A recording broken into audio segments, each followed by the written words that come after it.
उपराष्ट्रपति के तौर पर जगदीप धनखड़ का इस्तीफा अचंभित कर गया कुछ लोगों को और यह बता गया कि सियासत कभी भी करवट ले सकती है। कोई बड़ा कोई छोटा नहीं होता, बस दिन का वक्त का फेर होता है। समय बलवान होता है, कोई व्यक्ति बलवान नहीं होता। कभी भी किसी को भी इस गुमान में नहीं रहना चाहिए कि वो जिस कुर्सी पर है, जिस ताकत के साथ है, वो हमेशा उसके साथ रहने वाली है। शेर को सवा शेर मिलता ही रहता है, ऐसी तमाम कहावतें। जगदीप धनखड़ साहब सरकार को बचाने की हर मुमकिन कोशिश करते रहे जब तक कुर्सी पे रहे। यह आरोप भी विपक्ष लगाता रहा और सोशल मीडिया पे इसको लेकर बहुत कुछ लिखा जा रहा है, बहुत कुछ लिखा गया भी। स्थिति यहां तक आ गई थी कि विपक्ष उपराष्ट्रपति के खिलाफ अविश्वास का प्रस्ताव लेकर आ रहा था। हालांकि वो प्रक्रिया आगे बढ़ नहीं पाई, लेकिन अविश्वास आ गया था।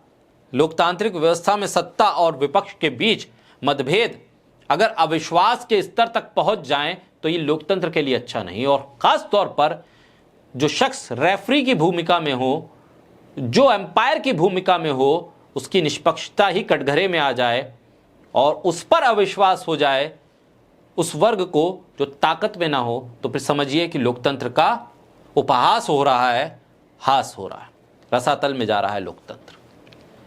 दरअसल स्थिति अब यह आ गई कि उपराष्ट्रपति के तौर पर उनका यकायक होने वाला इस्तीफा कई दबाव के संकेत दे रहा है, राजनीतिक उठापटक के संकेत दे रहा है, अहम की लड़ाई के संकेत दे रहा है, सम्मान और आत्मसम्मान पर आने वाली चोट के संकेत दे रहा है।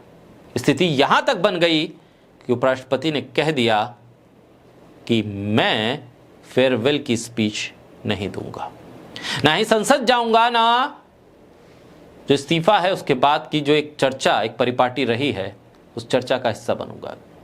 एक परिपाटी रही है, कभी कोई इस तरह से पद मुक्त होता है तो सत्ता पक्ष और विपक्ष के सांसद कुछ कुछ अच्छी बातें, कुछ अच्छी यादें सामने रखते हैं और फिर एक फेयरवेल दी जाती है। लेकिन ये फेयरवेल भी जगदीप धनखड़ को नहीं मिल पाई। इस्तीफा स्वीकार हो गया। इस्तीफा स्वीकार होने के बाद अंदाजा लगाइए, प्रधानमंत्री को भी एक वक्त लग गया एक ट्वीट करने में उपराष्ट्रपति जगदीप धनखड़ के लिए। उसमें भी फेयरवेल का जिक्र उन्होंने नहीं किया कि आइए फेयरवेल में हम आपके साथ वक्त गुजारेंगे और आपके बारे में बात करेंगे। ये तो प्रधानमंत्री का एक ट्वीट, वो भी एक लंबे गैप के बाद आया। बीजेपी के किसी सांसद का ट्वीट नहीं, बीजेपी के राष्ट्रीय अध्यक्ष का ट्वीट नहीं, बीजेपी के किसी भी विधायक का ट्वीट नहीं। यह सम्मान था जगदीप धनखड़ के लिए या उनके आत्मसम्मान पर चोट, ये परिभाषा और इस परिभाषा पर बहस चलती रहेगी। भाजपा के किसी भी नेता ने इस खबर को पढ़े जाने तक उपराष्ट्रपति के स्वास्थ्य या इस्तीफे को लेकर एक भी ट्वीट नहीं किया। पूर्व उपराष्ट्रपति के सम्मान में ना राज्यसभा में कोई चर्चा होगी और ना ही विधायी भाषण देंगे, ना उन्हें फेयरवेल दी जाएगी, सीधा पैकअप। एक बात साफ है कि उनको किसी बात की पीड़ा है जरूर। स्वास्थ्य कारण तो वजह बताए गए, दरअसल आत्मसम्मान के साथ सम्मानजनक विदाई तो बनती ही थी, क्योंकि हर किसी को यह हक है कि जब वो अपने पद को छोड़े, जिस पद पर वो एक लंबे समय तक रहा हो, खासतौर पर संवैधानिक पद, और उस पद को छोड़ते वक्त उसे कोई सम्मान ना मिले, ये बड़ा अचंभित करने वाला है। यानी जो लोग ये कह रहे हैं कि सत्ता में रहते हुए जो तलवारें खिंची हैं, आरएसएस बीजेपी की तलवारें आमने सामने हो या फिर बीजेपी के भीतर सत्ता का केंद्र कौन बनेगा, किसकी चलेगी, इस बात की लड़ाई, वहां इतना तो सम्मान रखा जाना चाहिए था कि उपराष्ट्रपति को एक ससम्मान विदाई दी जा सके। पत्रकार हैं राजदीप सरदेसाई, वो लिखते हैं, so Jagdeep Dhankhar will not give a farewell speech और even have a farewell function in Rajya Sabha as of now. 6 p.m. yesterday, his team was planning on his days. On Tuesday, 9 p.m., he resigned as vice president.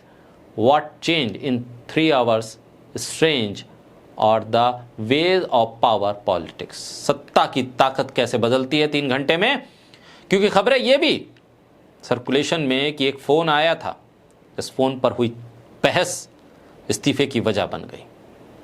खबरें ये भी कि जो बैठक बुलाई गई थी उस पर विपक्ष तो पहुंचा, लेकिन जेपी नड्डा से लेकर किरण रिजिजू यानी संसदीय कार्य मंत्री और बीजेपी के राष्ट्रीय अध्यक्ष ही नहीं पहुंचे। खबरें कई थी। खबरें यह भी बता रही थी कि जगदीप धनखड़ के आत्मसम्मान को चोट पहुंच गई। खबरें यह भी थी कि जेपी नड्डा ने उन शब्दों का इस्तेमाल किया जो सिर्फ सभापति को बोलने थे, सभापति के डायरेक्शन वो अपनी चेयर से देने लगे थे। ये भी खबरें थी। खबरें यह भी थी कि जस्टिस यशवंत वर्मा के महाभियोग प्रस्ताव को लेकर तनातनी शुरू हो गई थी। और खबरें ये भी हैं कि बिहार की सियासत और उत्तर प्रदेश की सियासत को भी साधना है। खबरें ये भी हैं कि बीजेपी और आरएसएस के बीच जो ठन गई हैं तलवारें, उसमें कौन बड़ा है इस बात के संकेत देने थे। इसलिए पहला इस्तीफा हुआ है, आने वाले वक्त में और भी इस्तीफे होंगे, ये भी संकेत और ऐसी भी खबरें सोशल मीडिया पर आ रही हैं। लेकिन सवाल ये है कि क्या उपराष्ट्रपति जगदीप धनखड़ एक फेयरवेल के हकदार भी नहीं थे, एक फेयरवेल स्पीच के भी हकदार नहीं थे? क्या प्रधानमंत्री उनके लिए कुछ शब्द नहीं कह सकते थे? ट्वीट करने में इतना वक्त क्यों लग गया, जबकि इस्तीफा स्वास्थ्य कारणों के चलते था और शाम होते होते उन्होंने इस्तीफा दे दिया था।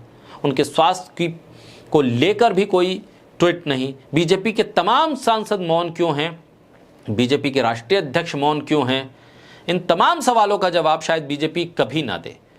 लेकिन आने वाले वक्त में जैसे जैसे वक्त बीतेगा, हल्के हल्के बंद दरवाज़ों से चीज़ें बाहर आएंगी, तब कुछ वक्त के बाद पता चल पाएगा कि वजह क्या रही, क्यों आपस में इतना टकराव खड़ा हो गया, क्यों ये बेवफाई हुई उपराष्ट्रपति जगदीप धनखड़ के साथ।